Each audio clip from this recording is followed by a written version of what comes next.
Hello folks, welcome back. Okay, so apparently, and how things, Goto's dead and gone. And we think, or we rather wished, that he'd suffered a hell of a lot more.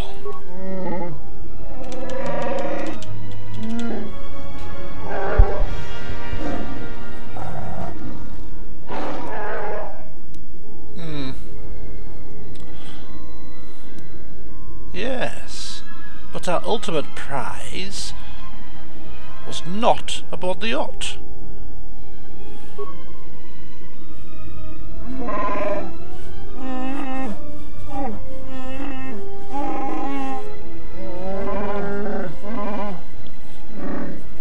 Ah, well, what you stood here flapping your gums for? Take me there.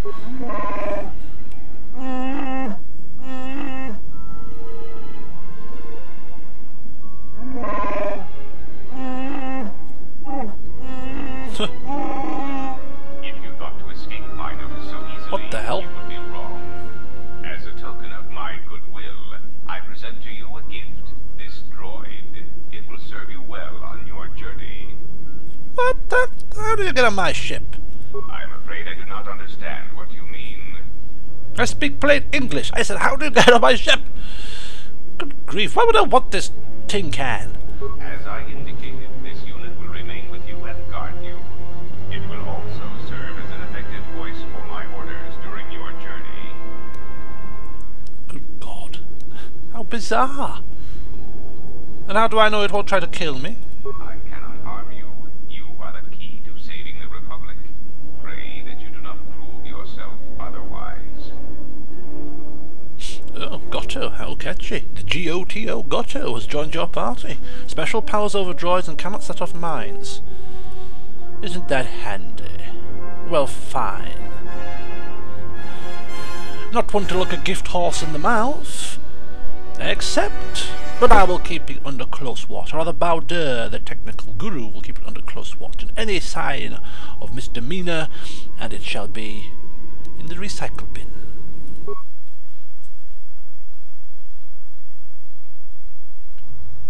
So you have returned from exile, though I do not know why. You were always difficult to read, when you were tied to the Force, and even more when it was lost to you. But I can sense the death of others upon your hands. I know how this will end. But I will answer your questions, if only for some measure of peace. In exchange, I wish only the answer to one. Why have you done this to the Jedi? Was it revenge or something more? Revenge? You think me so petty? You think me petty to get revenge, and that's all that's on my mind? I am not responsible for this. But you are. Whatever this threat is, it leaves echoes in the Force, wounds that do not heal. It is something we had never felt before, until you stood before us in judgment, and we exiled you. So, you exiled me because you blamed me? Yes. Whatever was killing the Jedi, it was something tied to you, something you had experienced and had survived. Some of us sought to understand you, to find you. It seems we succeeded, even though we thought you were lost to us. Now, as we hoped, you have returned, and you know nothing that could help us. Such irony. Such irony indeed. Well, we could get to the killing part where we just lop him down where he stands, but no, we haven't trekked through this hellhole of a planet just to do that. We might as well get answers to questions. What I can tell you, I will. Okay, I suppose we'll just go down the list. It'll save me having to miss out on anything. Yes. First of all, where are all the other Jedi? They have scattered, but there is purpose in their movements. It is both to hunt and draw out our enemies. Somehow, we targeted through the Force, and when Jedi gather, we are vulnerable. So we have chosen places where it is difficult to sense others through the Force, whether on planets dense with life, or touched by war. In such places, we may conceal ourselves, gather information, without presenting ourselves as targets. It was part of KOTOR's plan. KOTOR's plan? And what plan is that exactly? Yes, he felt if our enemy cannot detect us, then perhaps they would believe themselves victorious and show themselves. And we knew that the war would be lost if we continued to act as we had. I do not know where they wander now. There are few of us, though. Too few. And I have not heard from them in some time. Yes. Well, we encountered Vrook on Dantooine, that's one. Vrook still lives? I had not felt his presence for some time. No, he's not living, I'm afraid. Had a slight unfortunate accident. Very well. And there's also Atris. They have Yeah, I do. Yes, Atris is on Telos as well. Atris? But I had thought she had gone to KOTOR with the others. Well, obviously you're not. You sound surprised. Yes, she holds the last of the Jedi teachings. It is good she survived. Oh, maybe we'll kill her last then. Right, thank you. I have more questions. Very well. What happened to them? What? Oh, okay. It is a long story, but there is no harm in you knowing. And someone should know. Only a handful of us remained after the Jedi Civil War. Barely 100 in number. Then, even that 100 began to vanish, in places where the Force seemed blind. The only pattern we determined is that when Jedi gathered, they were seen no more. At the last Jedi conclave on the Miraluka world of KOTOR, the entire planet was wiped out, an entire race destroyed, because the Jedi chose to gather there. It was only then that we realized we were facing something far more powerful than we knew how to fight. Oh dear. Doom and gloom indeed.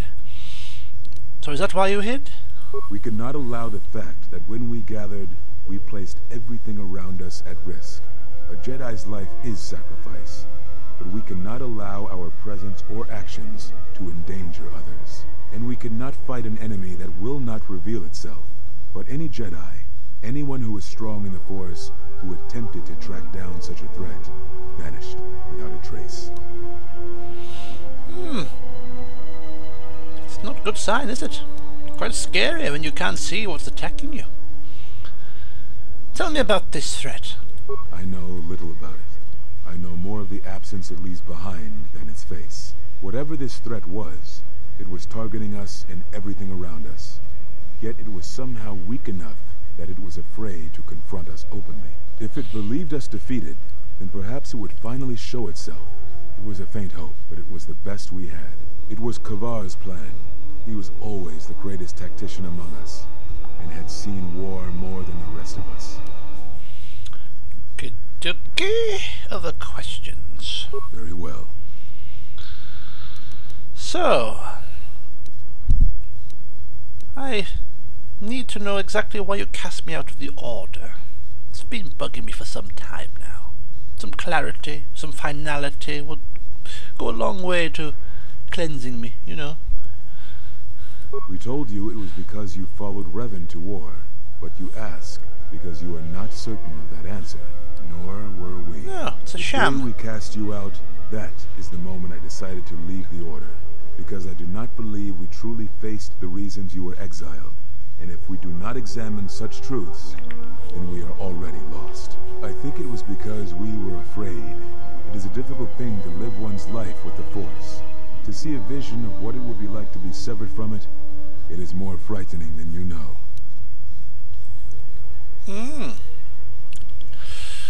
Didn't really answer my question to the best that I had hoped, but never mind. Very well. And spanning on from that then, why did you cut me off from the Force? Is that what you think? We did no such thing. But it is a technique that has been used as punishment in the past, yes. It is a rare sentence, and to my knowledge it has only been done once, at a moment where a Jedi discipline has failed. What caused your loss, I fear, was different. I not certain I understand it. We did not understand it fully then, and only recently do I feel we may have become enlightened. The other masters may have more knowledge of this, but I do not. And I do not know if they even live. Does it matter? It seems your power has returned. Perhaps the loss was not a loss at all. Well, no, considering now my power's returned tenfold, I feel far more powerful than I ever did. It's probably a bonus, a boon, a fortunate happenstance. Very well.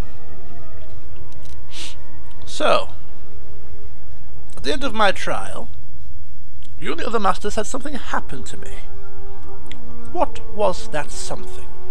Ah, so the records of your trial were found. Good. Sometimes I think this galaxy would be a better place if there were less Jedi secrets. But I have no answer for you, as much as I would like to give one. We vowed never to speak of it. And although I would not keep promises to Jedi, I keep promises I make to others. And Kavar was a friend. If we were gathered as one, then the promise might be revoked. Until then, I can say nothing. Okay. Very well.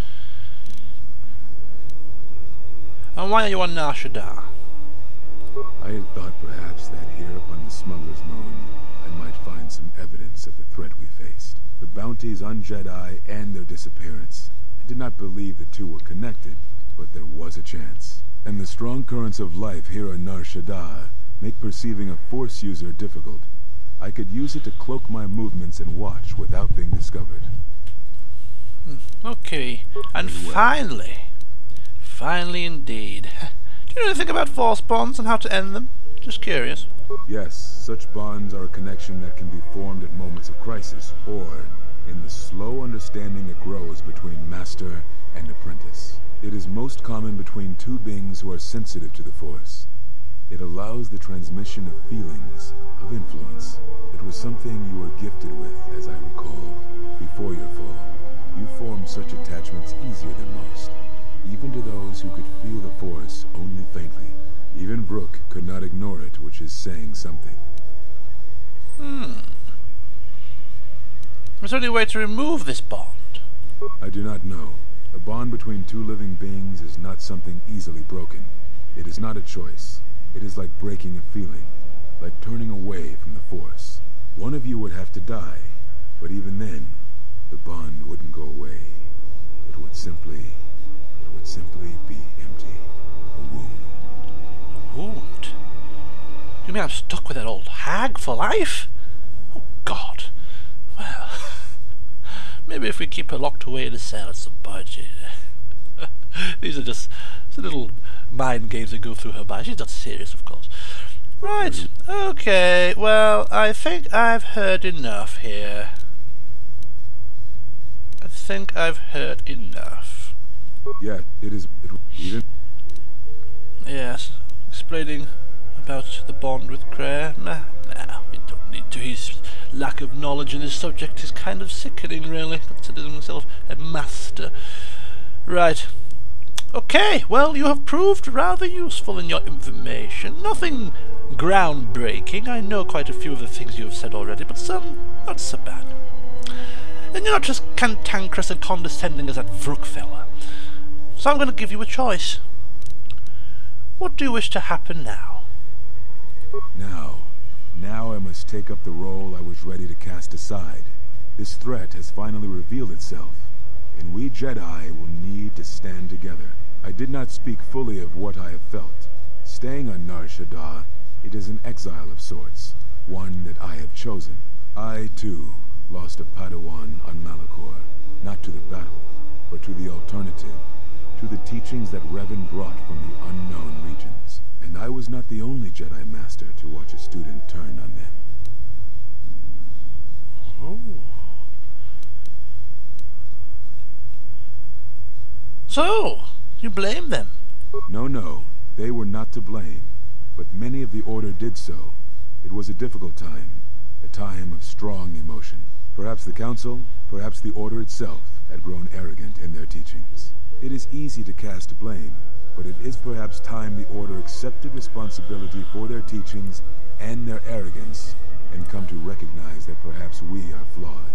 Not once did I hear one of the Council claim responsibility for Revan, for Exar Kun, for Ulik, for Malak, or for you.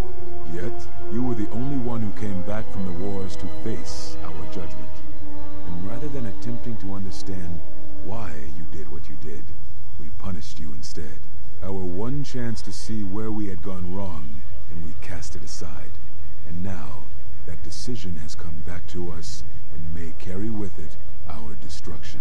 Perhaps there is something wrong in us, in our teachings, and though I tried, I could not cause that thought to leave me, so I left the council. And I was not the only one. That is why many scattered, and why many in the Republic do not trust us, and why we do not trust ourselves. Make no mistake, I am no Jedi. This is the end, you see. After this, there will be nothing, and I think it will be for the best. Do you wish to do battle now? I have nothing more to say. Battle? Battle? Do you wish battle? I was willing to spare you. But, alas, if that is what we must do... I'm